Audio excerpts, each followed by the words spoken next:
183 to 34, with the Federalist Party only winning 3 states. Now, after this election, the Federalist Party pretty much disappears, and for more than 10 years, the Republican Party, remember founded by Thomas Jefferson, is the only political party in the United States for the next 10 years. So the Federalists get beat so bad in 1816 that they just die off. And for the next 10 years, Thomas Jefferson's Republican Party is the only political party in the United States. I'll give you a little hint. James Monroe is going to run for re-election in 1820, unopposed. No one is going to run against him. That's the first time in American history, and the last time in American history, that we had an election which no one ran against the incumbent. That's how bad off the Federalist Party is. Okay? All right. Now, they called, James Monroe becomes the 5th President of the United States, and his administration would be referred to as, quote, an era of good feelings. So, with his election, James Monroe becomes the nation's 5th president, and his administration would be referred to as an era of good feelings. And again, the Federalist Party is going to disappear, and for the next 10 years, the Republicans are going to be the only political party, and in 1820, believe it or not, James Monroe is going to win re-election running against nobody. That never happens, only once in American history. All right, that's going to take us to our next subtopic, which is the American system. The American system. Right, what was James Monroe before? He was Secretary of State under Madison, yeah. We've had a progression here, have we not? Almost every Secretary of State, well, I shouldn't say almost, every Secretary of State under a president has become the president. And that's going to become an issue when we get into the election of 1824, a little bit later on.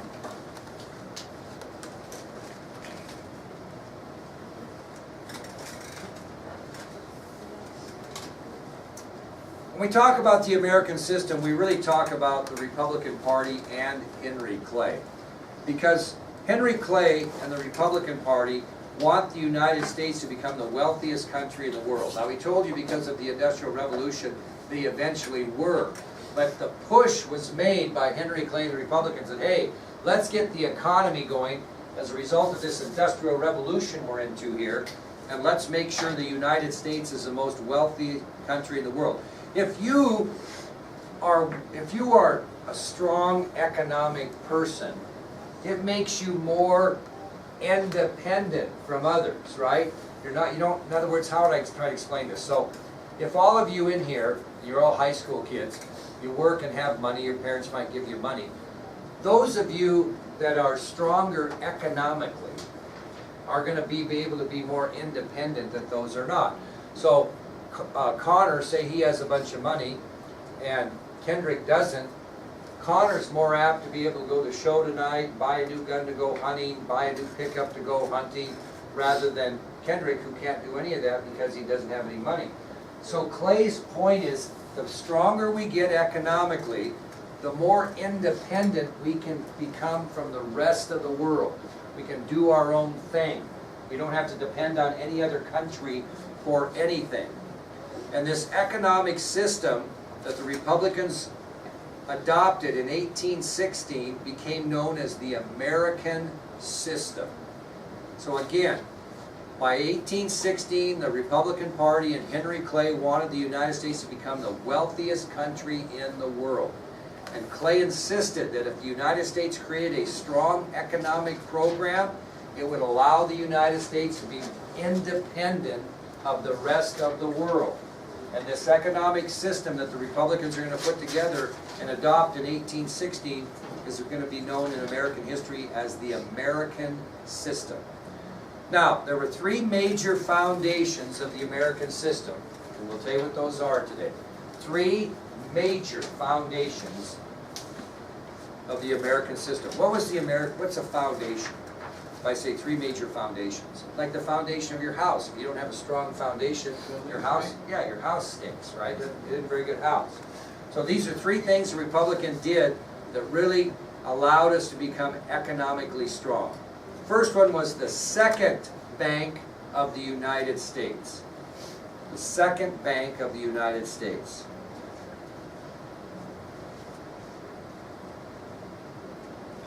Now, you remember the first bank of the United States that was created by Alexander Hamilton? Well, those banks are kind of like politicians. Every 4 years, Congress has to renew the charter of that bank.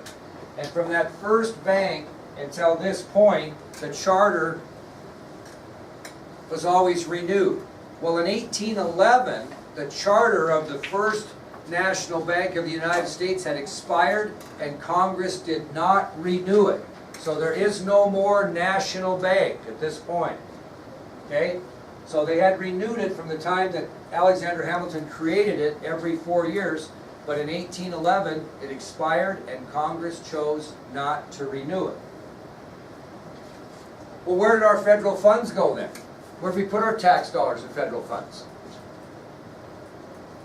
We had to put it somewhere. So we didn't put it in federal banks, we put it in smaller state banks. So the federal funds, when the bank went kaput, the government put federal funds in various state banks that operated on their own.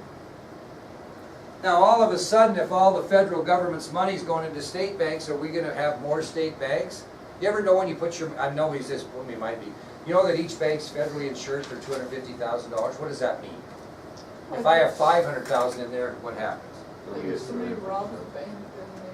I lose that. Yeah, you're only insured up to $250,000. So if the bank burns down or whatever, or somebody robs it. My father-in-law was involved in a bank robbery here in 1976. He could come in here and tell you about it. It was incredible. I'll tell you about that in a minute. But anyway, yeah, it was incredible. But anyway, your grandparents may know that, or maybe great-grandparents. But anyway, basically what happens is your banks are going to triple, right? Because this money has to go somewhere. So because of this, the number of state banks across the United States tripled. We went from, you know, a good number of state banks to 3 times as many. Well, what happens if you get too many of something? Okay? See, let's talk about teachers. So the number of teachers in this school here is going to triple if our attendance explodes, if we have a big oil boom here or something. So we're going to hire 3 times more teachers. Well, that's really great. But when you have to go out and get that many teachers, some are going to be really good and some are going to be really bad. And what happened is these banks became poorly managed, poorly regulated, and it was an unhealthy situation to have federal funds in these unhealthy banks. So what Congress did is what?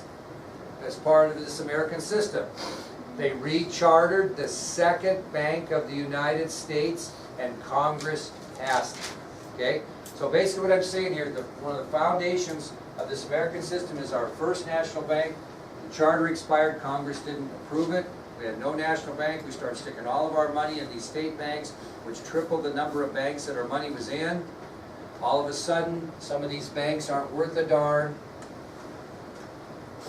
We start having a problem with federal money. Congress says, hey, we can't have this. So they established a charter for the second national bank of the United States, and all our money went back into it. Okay? So there's your first foundation. Wait, tell us about the story. All right, so way off track here, but my father-in-law is 91 years old. His name is Don Babbitt, and he was the president of Stock Growers State Bank, which is now A&B Bank. By the way, I feel so, he gets teared up every time we drive by that bank. Why? What's that? They tore it all down. There's no bank there. And he said, we drove by last night. He really got emotional last night. He drove by last night. He's 91, and you know, he has a little bit of trouble. And he said, doesn't look like the bank vault's there anymore. Well, obviously the bank vault's not going to be there because they're taking the bank down. And to you that might seem weird, but let me tell you the story. So in 1976, my father-in-law is the bank president, okay? And all of a sudden, a guy comes in with a rifle and is robbing the bank, honest to God. And this guy is kind of about half crazy, right?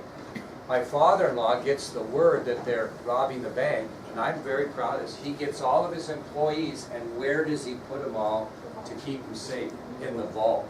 He puts them in the vault. And then he gets an employee to sneak out the back door as this guy is in it. And my father-in-law is kind of confronting this guy and having to deal with this guy Well, he's got everybody in the vault. He actually took shots, and there were bullet marks in the vault. Now, luckily, my father-in-law got away and got back in that area too, and the guy was kind of out there on his own, while another guy snuck out the back door and went and got the police, and the guy got arrested and all this kind of things. And so, anyway, it was an interesting story. If you wanted, if we had a day sometime, I could bring him in.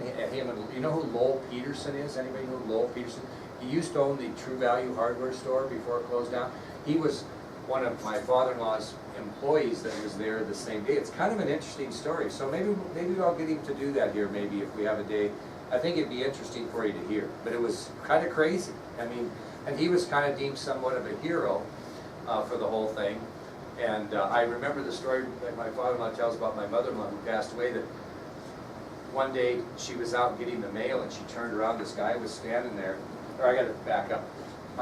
They got a call that the guy that had robbed the bank had actually got released, okay, because, you know, whatever, several years later. Well, they told my mother-in-law, and she was kind of nervous about that because, you know, thinking that he may came back and take retribution against my father-in-law for whatever. So she's walking out of the door and she turns around and this guy's standing there. Not too long after she gets this word, she just yells, and it was the mailman. And the poor mailman about died too. They scared each other to death. But I'll see if I can't do that. Way off task, but anyway. Okay, the second foundation of the American system was called the Tariff Act of 1860. The Tariff Act of 1860. And this was a protective tariff that the Republicans enacted. The Tariff Act of 1860 was a protective tariff.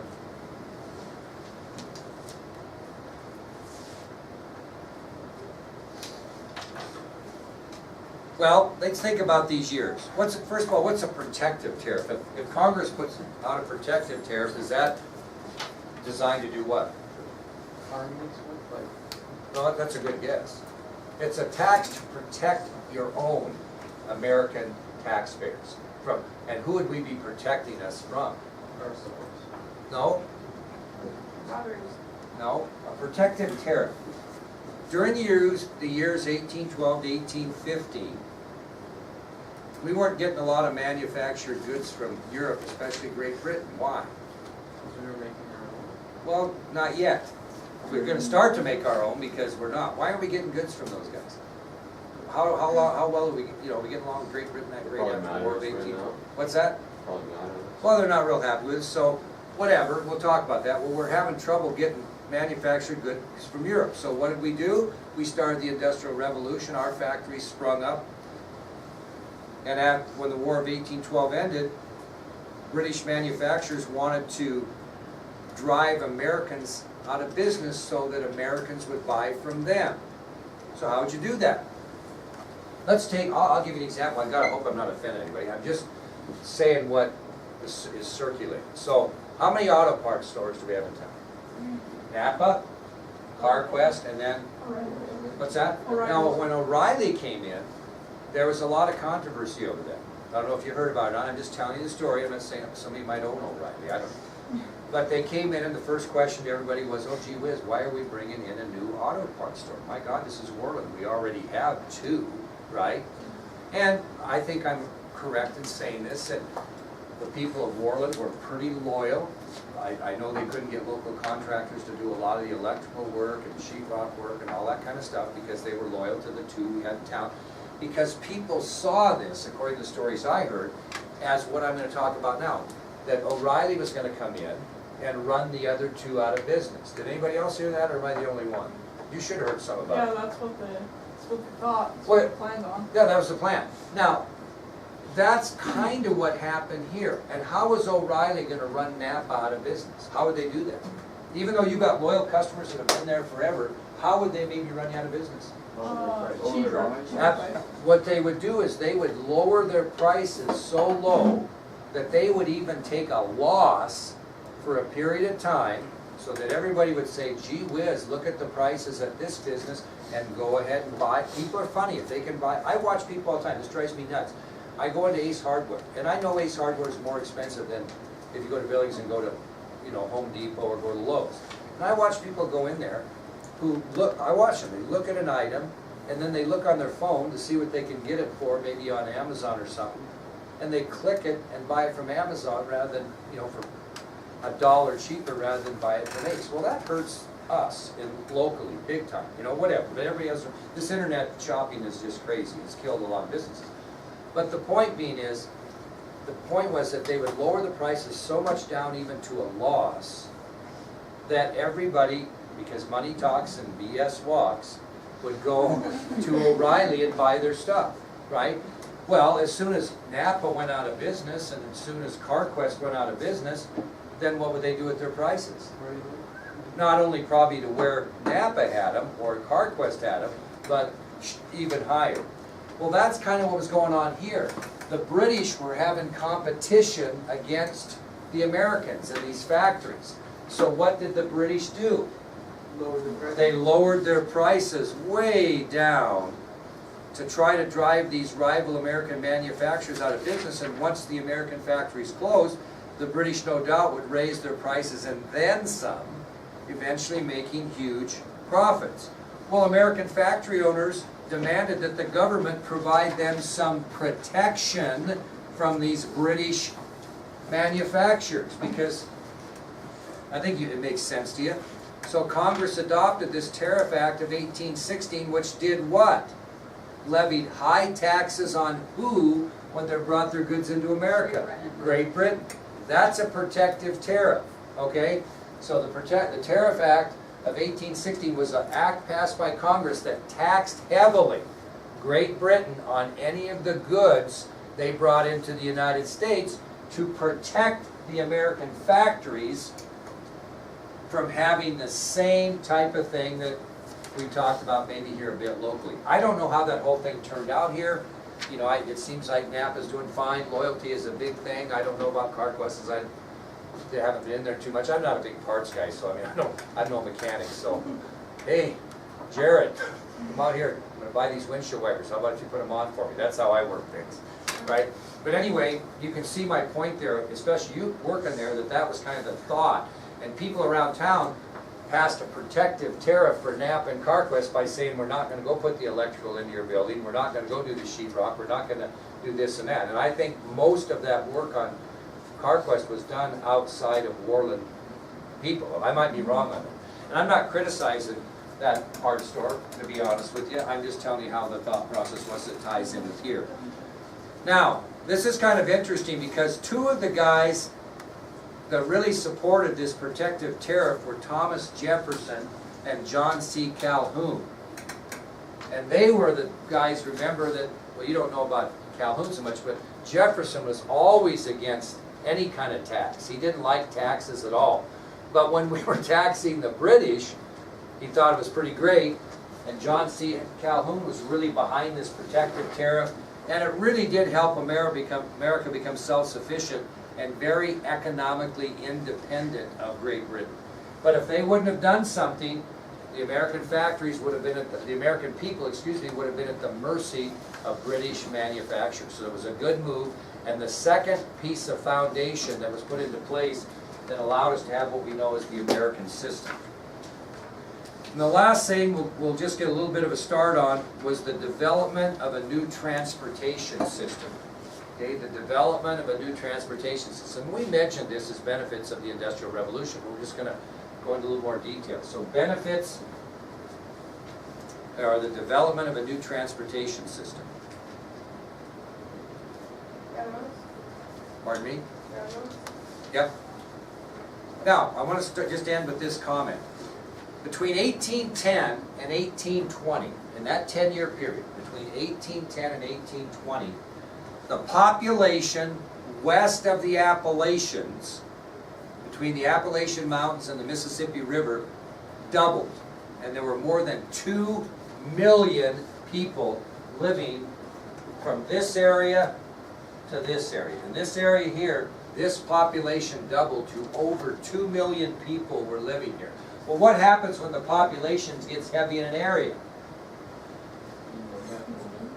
People have already moved there, but all of a sudden we have 13 states, and now we have 2 million people moved west of those 13 states. What's going to happen in that area? More states are coming. And I'll just tell you this, I'll end with this. We had 9 states come into the Union from 1810, well, actually from 1791 to 1819. We had 9 new states in. So the states will total 22 by 1820. So, between 1810 and 1820, the population west of the Appalachian Mountains doubled to more than 2 million. And because of that, since 1791, 9 new states entered the Union. So now we have 22. We're no longer talking about the 13 states. All right, we'll finish up with this. Come on, tell me a state that came in. Wyatt? Kansas. Not yet. That's going to be a controversial one. What? Kentucky, 1792. Kentucky, 1792. Anybody want to give me another one? Indiana. Indiana, 1816. Very good. Let's see if we can get them all without hesitation here. Indiana, 1816. Kentucky, 1792. Anybody? Illinois. Illinois, 1818. Wisconsin. Later. Louisiana. Just a second. Kentucky, 1792. Indiana, 1816. Illinois, 1818. Louisiana, when would that have come in naturally? 1812, because we were protecting it, right? Arkansas. Not yet. Michigan. Not yet. Kansas is going to be controversial. Not Michigan. Tennessee. Tennessee, 1796. Missouri. Not yet. Controversial. Kansas, Missouri is going to be controversial. Mississippi. Mississippi, 1817.